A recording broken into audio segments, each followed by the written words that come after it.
Unacademy. Let's crack it. Hello everyone, welcome to Rankers Avenue. This is Dhananjay Kejriwal. I have secured OINDM 15 in JEE Advanced 2020 and I am currently studying Computer Science and Engineering at IIT Bombay. तो आज मैं आप लोगों को मेरे maths के week topics के बारे में बताऊंगा और मैंने उनको कैसे पढ़ा to make them my strong topics और एटलीस्ट माय एवरेज टॉपिक्स।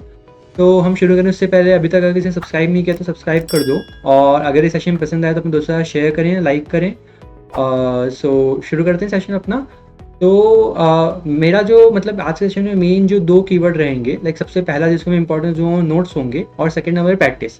क्योंकि लाइक मेरा जो एक्सपीरियंस रहा वो ये रहा कि जो भी मेरे वीक टॉपिक्स थे ना, लाइक मुझे इनिशियली क्या होता है हमारे वीक टॉपिक्स हैं ऐसा होता है कि लाइक हो ही नहीं रहे क्वेश्चन, मेरे साथ ऐसा होता है हो ही नहीं रहे क्वेश्चन। फिर मैंने लाइक जब और मेरे जब स्ट्रॉन्ग टॉपिक बने तो मैंने जब खुद से पूछा कि पहले क्यों नहीं हो रहे थे, तो उसका मेन रीज़न क्या निकलता है, नोट्स।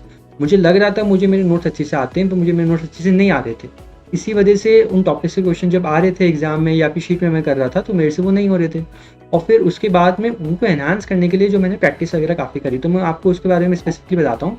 तो जैसे 11th थे तो 11th में मतलब मुझे जो है थोड़ी सी दिक्कत आती थी जब ट्रिग्नोमेट्री शुरू हुआ था उसमें, क्योंकि ट्रिगो में क्या है थोड़ा सा हिट एंड ट्रायल होता है, थोड़ा सा एक्सपीरियंस होता है, वो सब चीज़ चाहिए होती है, तो उसमें काफ़ी दिक्कत आती थी।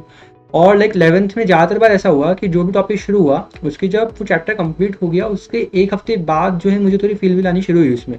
जब हम सारे क्वेश्चन एक बार कर लेते हैं, चैप्टर कंप्लीट होने के बाद फिर से नोट्स पढ़ते हैं, तब जाके थोड़ी सी उसकी फील डेवलप होती है।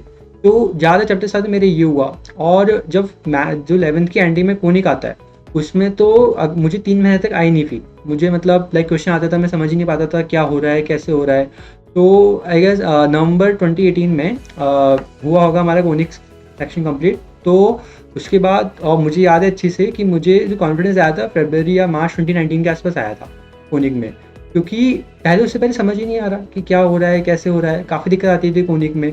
और फिर एसओ और कोनिक के बाद में जैसे हमारा एसओटी शुरू हो गया, अब पहले कोनिक एक तो नहीं हो रहा, उसके ऊपर से एसओटी में फिर और ट्रिग्नोमेट्री भी मिक्स हो जाती है, वो भी नहीं हो रहा था। तो काफ़ी ऐसा लगता है कि यार हो ही नहीं रहे। फिर जब छुट्टियाँ आई 11th के बाद की, तो उन छुट्टियों में मैंने वो छुट्टियाँ 30 दिन के आसपास की थी। उन छुट्टियों में मैंने मतलब सिर्फ रिवीजन नहीं किया। मैं अटक इसलिए रहा हूँ क्योंकि मैं सोच रहा हूँ कि आप लोगों को बताऊँ नहीं बताऊँ कि मैंने मूवीज़ देखी थी, तो मैं सोच रहा हूँ नहीं बताता मैंने मूवीज़ देखी थी। तो मैंने उन छुट्टियों में रिवीजन किया अच्छे से, लाइक लास्ट के 10 दिन तो कम से कम किया था। सीरियसली बात करते हैं लास्ट के 10 दिन मैंने किया था रिवीजन। तो उसमें लाइक मैंने मैथ्स के जो भी मेरे वीक टॉपिक्स थे, लाइक कोनिक हो गया, मैंने उसके नोट्स पूरे एक्सटेंसिवली वापस से पढ़े, शॉर्ट नोट्स बनाए वापस से रिवाइज करने के लिए। जितने भी फॉर्मूला होते हैं, छोटे छोटे फार्मूला जो हो गए, ट्रिक्स हो गए, प्रॉपर्टीज़ हो गई कोनिक की, उन सब की मैंने एक एक चीज़ के नोट्स बनाए, शॉर्ट नोट्स।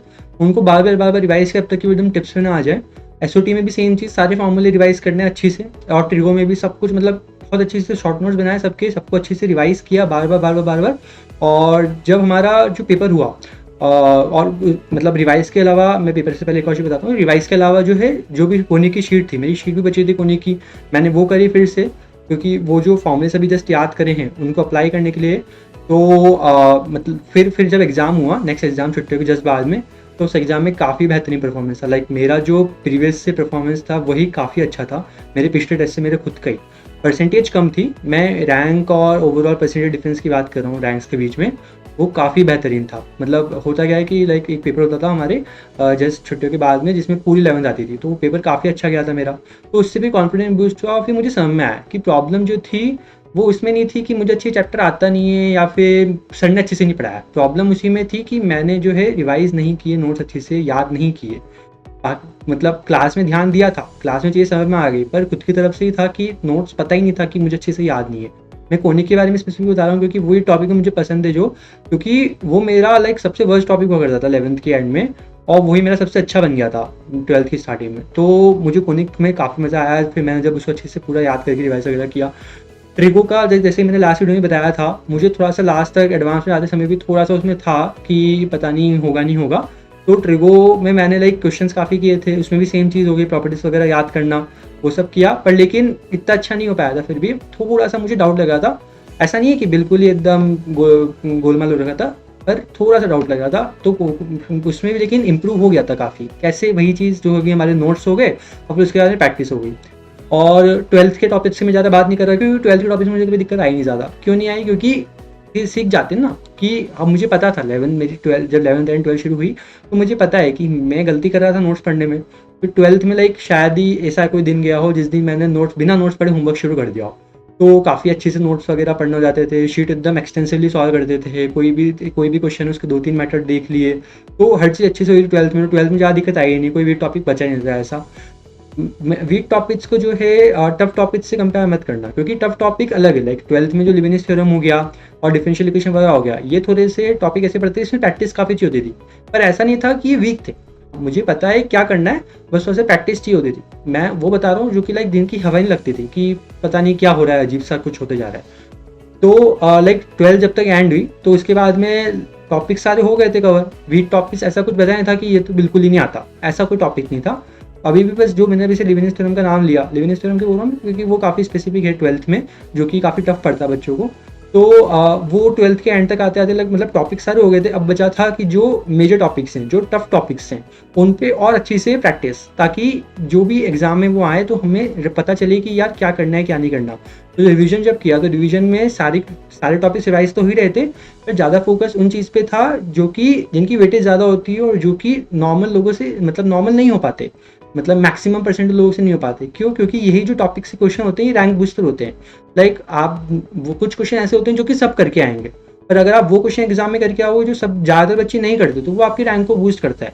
तो उन टॉपिक्स पे काफ़ी ध्यान दिया था। लाइक जैसे एक है लीबनिज़ थ्योरम, उसके अलावा ऐसा कोई टॉपिक है क्या, 1 साल हो गया मुझे याद तो नहीं आ रहा, पर ऐसे टॉपिक होते हैं कि मतलब आप जो भी आपके इंस्ट्रक्टर आप उनसे पूछेंगे तो बता देंगे, जो कि लाइक मैक्सिमम परसेंटेज लोग नहीं करते। और आप यूट्यूब पे काफ़ी सारे एनालिसिस होते हैं, वो देख सकते हैं कि मतलब सर्वेस होते हैं कितने परसेंट लोगों ने ये वाले इस टाइप के क्वेश्चन सही किए, ये इसमें किसको दिक्कत आती है। उन टॉपिक्स पर थोड़ा ज़्यादा फोकस करना है, क्योंकि वो टॉपिक ज़्यादा बच्चे नहीं करते तो वो टफ भी होते हैं। तो ऐसा नहीं है कि वो कर रहे हैं और ईजी टॉपिक छोड़ दी, ईजी भी करने के बाद में। और इसके अलावा मेरे वीक टॉपिक्स के बारे में मैं बताऊँ तो ये ट्रिगो हो गया, कोनिक वगैरह हो गया, और बाकी तो मेनली तो प्रैक्टिस ही होती थी। और हाँ, मैं एक बुक्स वगैरह बताता हूँ जो मैंने किया था कि लाइक ट्रिगोमेट्री के लिए जो मैंने प्रैक्टिस के लिए करी थी, एस एल ओनी करी थी ट्रिगो की। और उसके अलावा शीट जो है कम से कम 2 या 3 बार तो करी थी, कोनी की शीट भी 2 या 3 बार करी थी, और कोनी की प्रैक्टिस के लिए भी एस एल ओनी करी थी कोऑर्डिनेट ज्योमेट्री की।